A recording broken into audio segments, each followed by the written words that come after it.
Olá, bom dia, queridos amigos e amados irmãos. Nessa manhã, nós estamos aqui fazendo um resumo da mensagem de domingo, porque nós tivemos um problema técnico na transmissão do nosso culto e não foi possível. Alguns irmãos acho que não tiveram acesso à mensagem. Então o pastor vai fazer um resumo aqui para os irmãos poderem estarem reverberando e alimentando a sua alma da palavra de Deus. Sei que você já recebeu aí o Café com Jesus, mas eu gostaria de deixar essa mensagem que eu penso ser muito produtiva, principalmente para a Igreja de Jesus nesses dias. E nós meditamos então naquela noite, ontem, ou melhor dizendo, naquela tarde, né, que nossos cultos agora estão sendo às 5 da tarde. Nós meditamos no livro de Mateus, no capítulo de número 9, no versículo 35 até o versículo 38, que diz assim: Jesus ia passando por todas as cidades e povoados, ensinando nas sinagogas, pregando as boas novas do reino e curando todas as enfermidades e doenças. Ao ver essas multidões, teve compaixão delas, porque estavam aflitas e desamparadas, como ovelhas sem pastor. Então disse aos seus discípulos: a colheita é grande, mas os trabalhadores são poucos. Peçam, pois, ao Senhor da colheita que envie trabalhadores para a sua colheita. Então, amados irmãos, nós ontem ministramos a palavra do Senhor a respeito do ministério de Jesus, que Jesus, ele foi um professor excelente, porque a preocupação de Jesus era ensinar os discípulos a palavra de Deus. E nós destacamos ali 3 verdades, né? Jesus ensinava, Jesus pregava as boas novas do reino e ele curava todas as enfermidades e doenças, porque esse era um propósito que vinha desde do propósito de salvação, né? Era um sinal, os milagres que Jesus fez eram um sinal evidente de que ele era o Filho de Deus, de que ele era o próprio Deus. Por isso, esses milagres que ele fez testificavam que ele era o Filho de Deus. Então, amados irmãos, nós tiramos algumas lições para a nossa vida ontem, não é? Ali naquele culto. Primeiro, que Jesus ele teve uma visão das multidões, das pessoas, porque Jesus ele gastou o seu ministério, durante os 3 anos ele ficou na Galileia, e ali na Galileia era um lugar, um subúrbio, onde as pessoas eram de pouca cultura, eram pobres, muito pobres, eram pessoas que viviam da informação dos outros, elas não tinham acesso, né, às verdades, às coisas que aconteciam, bem atual, né, para os nossos dias hoje também. A gente vê que muitas pessoas hoje têm pouca informação, são muito manipuladas, né, no dia a dia, tanto no mundo político como na questão religiosa. Jesus veio quebrando, né, esses paradigmas. A visão de Jesus que ele teve das multidões foi que elas estavam desamparadas, elas estavam aflitas, né? E quando essa palavra aflita significa que as pessoas já não aguentavam mais tanto sofrimento, tanta dor, né? Tanta exploração. E nós vemos aí então, nós percebemos, irmãos, que Jesus vai ao encontro dessas pessoas, ele vai se envolver com elas. Então ele começa a fazer a obra de Deus, não é? E uma primeira verdade que a gente aprende aqui é que Jesus, como um mestre, como um professor, que ele ensinava os discípulos, né? Ele se preocupava em mostrar como fazer. A melhor didática, né, de ensino, irmãos, e talvez a única forma de você poder ensinar com eficiência alguém é você fazer, é você ser exemplo. Nós destacamos isso ontem, que nós temos que ser exemplos para os nossos filhos, exemplos para a nossa família, exemplo para a nossa sociedade. Nós temos que dar o exemplo, né? O exemplo de amor, o exemplo de acolhida, né? O exemplo de boa conduta, né? Exemplo de pessoas que vão demonstrar um bom caráter, pessoas que vão dar exemplo em tudo que fazem. Por que nós temos que dar exemplo, irmãos? Porque o exemplo, ele vai ensinar as pessoas vai arrastar as pessoas para fazer aquilo que é certo. E é interessante isso, né? Há um ditado que diz que as palavras são fortes, não é? Mas os exemplos arrastam multidões. Então não adianta de nada a gente falar, pregar, mas na nossa vida a gente não ser exemplo. Então essa é a primeira verdade que a gente aprende, que a gente aprendeu ontem na igreja. Então Jesus, ele viu aquela multidão e teve compaixão, né? O que aconteceu ali? Ele sentiu a dor daquele povo, ele se compadeceu, ele se identificou, ele teve empatia pelo sofrimento. E nós hoje, irmãos, devemos também ter a mesma compaixão que Jesus teve, porque ele olhou para aquele povo e viu que aquele povo estava aflito, desamparado como ovelhas, sem pastor. Olha que coisa interessante. Aqui uma segunda verdade que nós destacamos é que muitos muitas pessoas, elas querem participar talvez até da igreja, mas elas não querem ser pastoreadas, elas querem viver independentes, né? Muitas pessoas têm problema de se subordinar à autoridade de uma liderança, do pastor exclusivamente falando. São pessoas que talvez aprenderam a viver um evangelho de qualquer jeito, sem respeitar, sem se submeter ou obedecer às suas lideranças. E mais do que isso, né?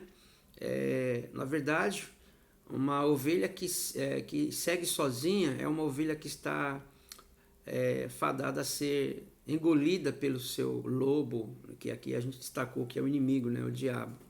Porque anda sozinha, não tem a proteção, não tem, né? O pastor, ele ora, o pastor ele ajuda, ele visita, o pastor ele aconselha, o pastor ele chama a ovelha para andar junto com ele, e não ao contrário, né?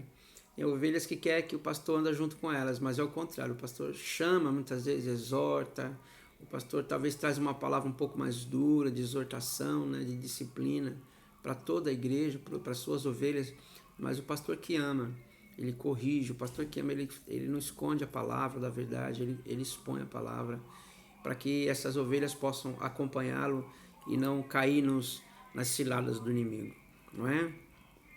E Jesus também teve aqui, em terceiro lugar, irmãos, ele teve a terceira visão, né? Na verdade, ele olhou e disse para os discípulos que a colheita, que a seara, ela é grande, né? Que a procura é muito grande e a oferta é pouca, é pequena, né? Então, ou seja, tem tanta gente precisando de ouvir a mensagem do Evangelho, tem tanta gente precisando ser salva, tem tanta gente para a gente levar a mensagem do Evangelho.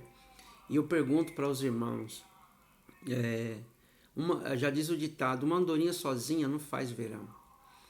O pastor sozinho na igreja, ele não vai fazer muita coisa, ele pode até fazer muita coisa. Uma coisa que eu me lembrei de um pregador chamado Billy Graham, né, que disse que ele colocou telões, foi um dos maiores pregadores de todos os tempos, no mundo inteiro. Ele colocou telões em 5 continentes, parece, de vários países lá, e transmitiu ao vivo a mensagem dele, e aquela mensagem muitos, milhares, milhões de pessoas ouviram, mas aquilo ali ainda foi pouco diante de tantas pessoas, irmãos, que ainda não ouviram. Quantas pessoas ainda não ouviram aí na sua rua, né? Seu vizinho, quantas pessoas ainda não conhecem a Jesus de verdade. Não estou falando, sabe, de religião. O povo está cansado de religião, o povo tem que ouvir a Jesus, né? Jesus cura, salva, liberta. Jesus é o caminho, a verdade e a vida. E nós temos que pregar, nós temos que levar a palavra do Senhor. Agora é interessante que Jesus vai dizer assim, então disse Jesus aos seus discípulos, a colheita é grande, mas os trabalhadores são poucos. Olha só que coisa interessante. No reino de Deus, pessoas, como eu disse agora há pouco, elas vão para a igreja porque elas aprenderam um evangelho superficial. Eu disse ontem na igreja, um evangelho mamão com açúcar. Existe muito crente Nutella, eu tenho falado. O que é um crente Nutella? É um crente que ele só quer receber as bênçãos. É um crente que o compromisso dele não é com a palavra, não é com a sua igreja, não é com o seu pastor. O compromisso dele é com ele mesmo. A agenda dele é com as suas prioridades, né? De como ele quer ganhar dinheiro, de como ele quer ficar rico ou se dar bem na vida. O que importa para ele é satisfazer as vontades dele e não a vontade de Deus. Então ontem eu destaquei isso, que a nossa igreja, né, é uma igreja pequena e passou muitas pessoas pela nossa igreja. E talvez a gente se pergunte, puxa pastor, alguns talvez perguntem, puxa pastor, por que as pessoas não se firmam na nossa igreja?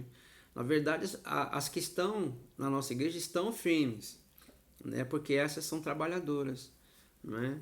Essas que desejam ficar na igreja, que desejam se posicionar, que desejam mudar a sua vida, né, que desejam deixar a palavra transformar o seu caráter. Essas estão entendendo que elas foram chamadas não para ficar esquentando o banco da igreja, mas para trabalhar, né? E eu falei ontem, crentes, pessoas que passaram pela igreja, que só passaram, não eram trabalhadoras, não entenderam ainda. Talvez elas foram para outros ministérios ou igrejas e ali elas vão perceber que é a mesma coisa, irmãos.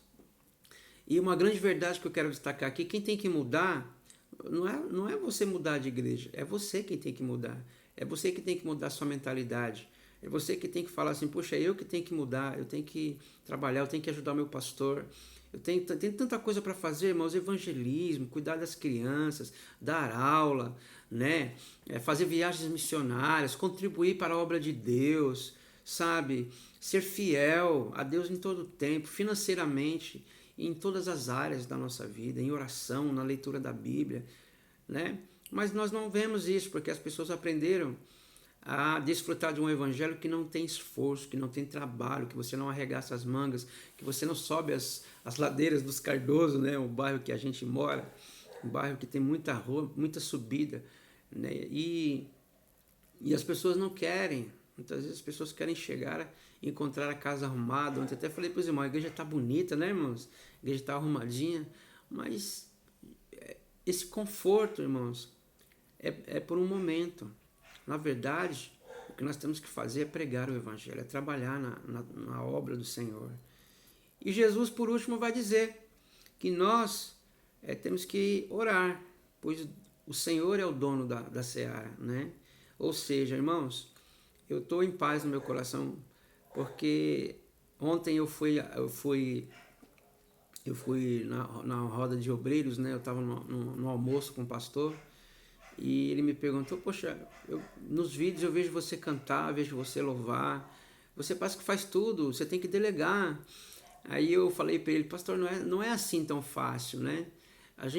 Eu tenho até o sonho de ver as ovelhas fazendo muitas coisas na igreja, jovens liderando, né, estudos bíblicos, pessoal se preparando para se batizar. A gente quer ver muita coisa acontecer, mas as pessoas elas não dão esse passo de fé, né? E é Deus quem vai fazer essa obra na vida delas. Eu tenho orado para que o Senhor levante, porque Jesus falou, peçam, pois, ao Senhor da colheita que envie trabalhadores. Então, na nossa igreja, eu tenho orado para Deus levantar a gente para trabalhar, para arregaçar as mangas, sabe?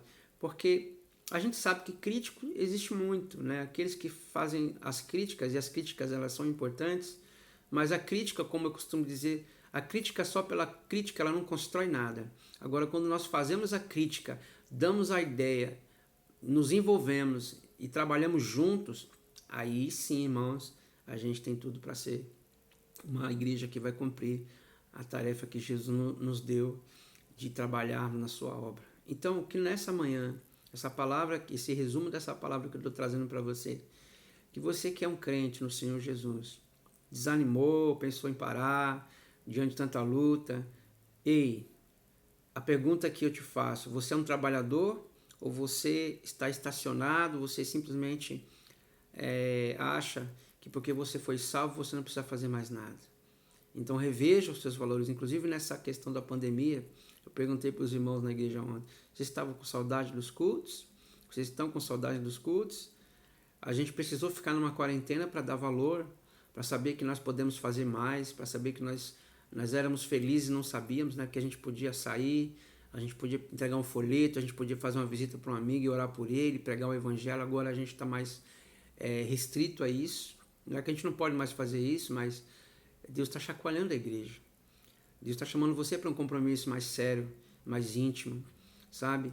E Ele nos deu essa tarefa muito importante, que você possa servir a Deus de todo o seu coração e não ficar, esperando. Não, chama o pastor, chama os irmãos, vamos trabalhar. Pastor, o que eu posso servir na tesouraria?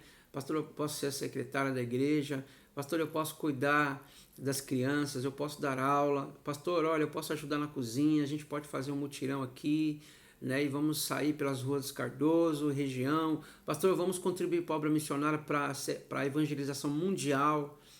Então, irmãos, tem muito trabalho, a seara é grande, mas são poucos aqueles que querem realmente se doar na casa do Senhor. Mas que você possa se levantar nessa manhã com essa palavra, porque Jesus diz, peçam pois ao Senhor da seara que envie trabalhadores para a sua colheita. Então tudo é de Deus, nós somos de Deus, e Deus vai se levantar e vai fazer com que a sua obra seja expandida para a sua glória. Que Deus te abençoe, meu irmão, uma boa palavra, uma boa semana, que Deus te guarde e te abençoe em nome de Jesus. Amém e amém.